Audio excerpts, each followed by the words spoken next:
My name is Jeanette Waddell. I'd like to share a story with you. It's called Strength. When the earth was young, all the animals understood each other. They were just getting to know each other. They spoke the same language and they were curious about each other. And they began to notice that they all had different gifts. And someone said, why don't we get together and celebrate our strengths? We can all show what it is that we have been given that no other animal has. And we can celebrate that together. And they all thought it was a good idea. Now, man was included.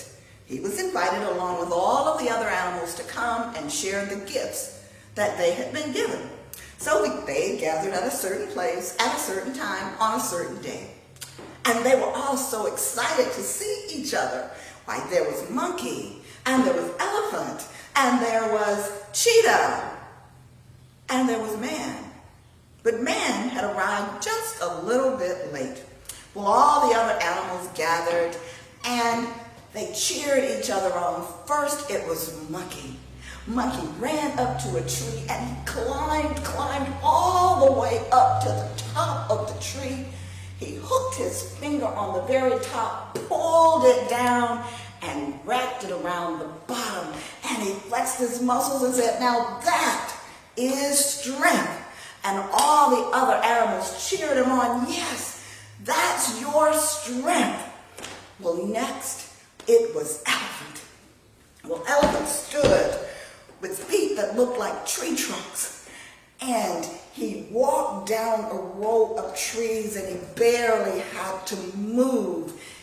And as he flexed his shoulder, all the trees just laid down in a row, and he flexed the other side and the same thing happened, and all the animals cheered, yes, that is strength. That is your strength. And then it was Cheetah. Cheetah ran into the middle of the circle, and as they were looking, Cheetah ran so fast he looked like a blur. And before they had even missed him, Cheetah was back standing in their midst. And they all chanted, strength, strength, strength. And they looked around the circle. And now they looked at man. And they said, man, come and show us your strength. Well, man knew that he wasn't as strong as Elephant. He couldn't climb a tree like Monkey. And he couldn't run as fast as Cheetah. And so he did a few handstands and a few black backflips. And they all looked at him with a puzzled look on their face. And as man looked at him, he started to get angry. And as he looked and looked, he became angrier and angrier. And so man went back into the forest. He had brought something with him that he had hidden. That was why he was late. So when man came back, what looked to the other animals as a long stick with a sharp end, it was a spear. Well, man drew back that spear and he hurled it at the side of Elephant. And Elephant fell down, down, down. And man raised his spear and said, that is my strength. And when he looked around, he was by himself. All the other animals had fled. And they sat huddled together, thinking and talking about what had happened. And they looked from one to the other, and they said,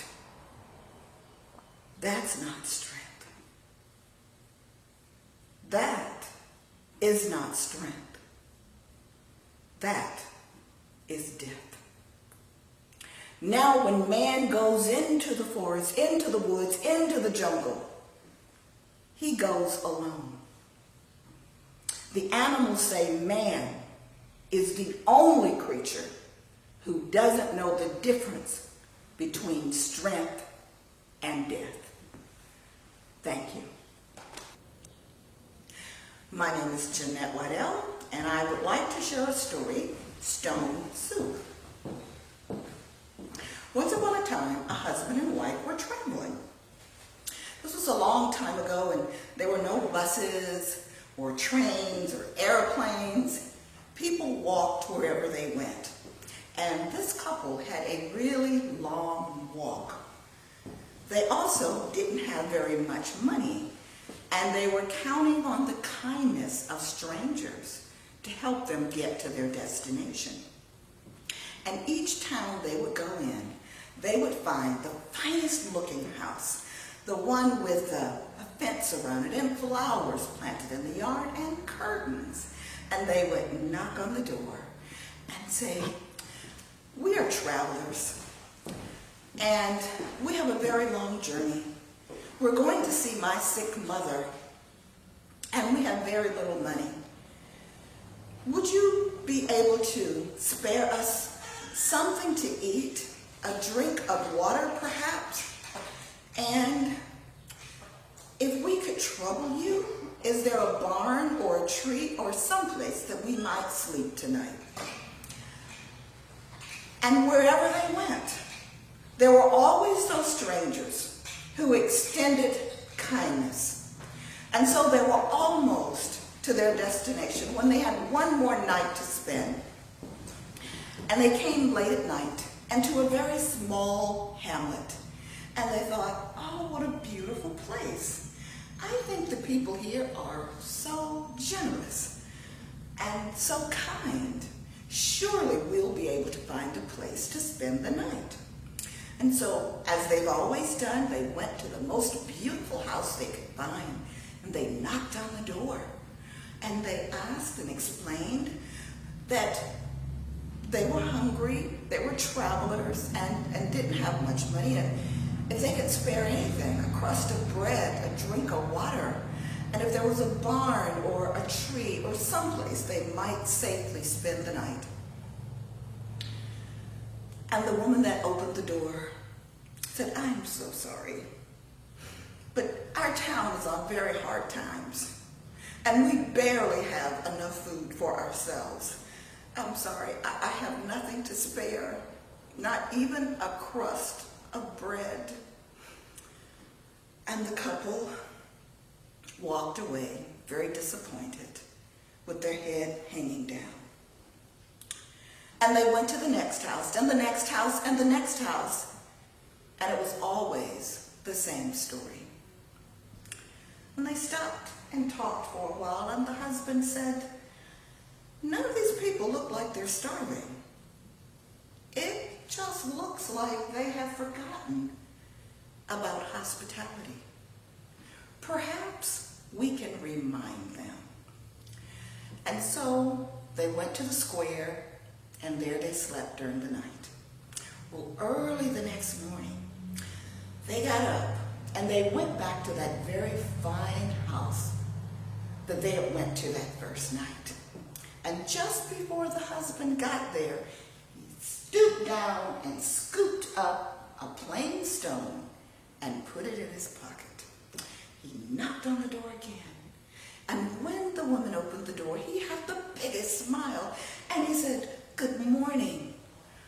My wife and I talked, and we have something that we have learned on our travels that we would like to share with you. We have learned how to make soup from a stone. And it is the most delicious soup.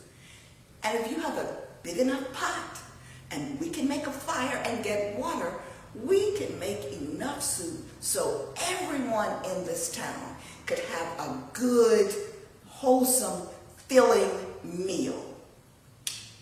And the woman was intrigued. "You mean you can make soup from a stone?" "Why, yes, ma'am. I was in the army and I have traveled many places all over the world, and I found this magic stone. And I want to share it with your town. It breaks our hearts to see anyone who doesn't have enough to eat. So please, if you have a big, big pot and we can gather some sticks and woods, we could go to the village square. And my wife and I, it would be our pleasure to make soup for everyone in your village. Well, she was really excited, and unbeknownst to the couple, this was the house of the mayor. And the mayor said, why, of course. And they found a big black cauldron that they took into the town square. They gathered the firewood and the kindling, and they filled the pot with water. And they went to each home in the village, knocked on the door, and said that we have a surprise. Today, no one in our village will be hungry. Everyone is going to have the most delicious soup made from a stone. Can you believe it? Well, as everyone heard the story, they were even more and more intrigued. So they all gathered into the square. And when the fire was made and the water was boiling, he held out his hand, and there was the stone.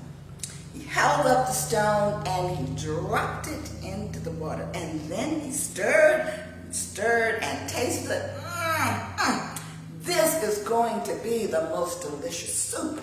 But it would be a little bit better if we just had salt and pepper. And someone in the village said, well, I have salt and pepper at home. And they went to get the salt and pepper and sprinkled it in the soup and stirred and tasted it, and it was even better. Since, well, if we had a little bit of garlic and some onions, oh, that would make the soup so much more flavorful. And of course, someone said, well, I think I have some garlic and maybe a few onions from my garden that I could bring. And so they brought the garlic and the onions, and it went into the pot, and they stirred and oh, this is going to be so good. And if only we had a soup bone. But that's a lot to ask for.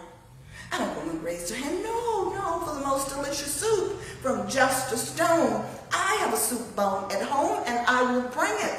And she brought a soup bone, and that went into the pot, and they stirred, and